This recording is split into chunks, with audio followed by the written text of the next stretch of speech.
ദൈവങ്ങളുടെ രക്തത്തിൽ നിന്ന് ജനിച്ച് എല്ലാ സത്യവും കാണുന്ന കണ്ണുകളാൽ അനുഗ്രഹിക്കപ്പെട്ട ചക്രയിൽ ആദ്യമായി പ്രാവീണ്യം നേടിയ വിധിയെ ധിക്കരിച്ചതുമായ ആദ്യത്തെ വ്യക്തി. ഇദ്ദേഹം കേവലം ഒരു ഇതിഹാസമല്ല, അദ്ദേഹം ഒരു ഉത്ഭവം തന്നെയാണ്. അധികാരത്തിലൂടെ സമാധാനവും നിയന്ത്രണത്തിലൂടെ ക്രമവും ഏകാന്തതയിലൂടെ പൂർണ്ണതയും അവൻ നേടി.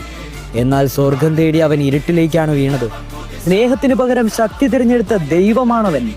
ഷിനോബി വേൾഡിന് മുമ്പ് പിതാവിനെ ധിക്കരിച്ച സഹസ്രാബ്ദങ്ങളായി പ്രതിധ്വനിക്കുന്ന ഒരു ശാപവംശത്തിന് ജന്മം നൽകിയ മകനാണവൻ.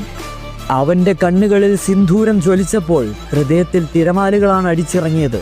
വെറുപ്പിന്റെ മൂർധന്യാവസ്ഥയിൽ അയാൾ കെട്ടിച്ചമച്ച ഷാരൂഖ് ഖാനിലൂടെ മാംഗക്യോ അവേക്കണായപ്പോൾ അദ്ദേഹത്തെ എല്ലാവരും വിളിച്ചത് ദ ഒറിജിനൽ ഉച്ചിഹ എന്നാണ്. സാക്ഷാൽ ദിവ്യപ്രകാശത്തിൽ ജനിച്ച സൺ ഓഫ് സിക്സ് പാത്തിന്റെ മകനായിട്ടുള്ള ഇന്ദ്ര ഔട്ട്സുക്കി.